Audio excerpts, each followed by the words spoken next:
Kavira asabira timu Shaka Lions. St Kaga Bushenyi High School singire ya Light SS Nyabare na Gori biraro bushomu zakamariro zezanirwa cyayi cya Bushenyi nyumwe yabaziyo kandi zikirwaho n'abantu bingi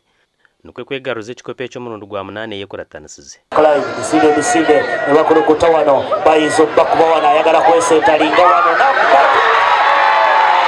omumpakeza bishiki kizoba garuza naye yagaruze kikope cyo bwa nyuma yo kusinga Nyabare na Gori nari bero mu kusumura na za penalty bwa nyuma ya timu zombi kugwa kikaza hatino tebere mutayi wo mudashika 9 abasingire bahirwe bakopa hagati yo kujaguza mukoro gukurirwe RDC wa Bushenyi imengaberano kandi timu mukaga habwa bojo na mukaga zabikino zo zarabereho kujokera Bushenyi omuza ankoreye neza urkwija kwindra ari banda PTC yo kwezo kurukwija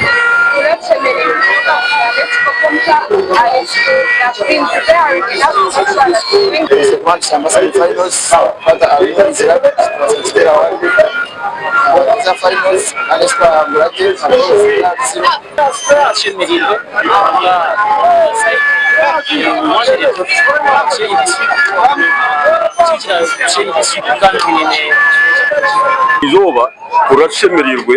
kugira ngo twatware twikopo cya Bushenyi district cya Bozo amundo kwa munana. Right away from the dove screening we have registered success, so I thank God for that. Abwa TV West and Aloysius Byamukama.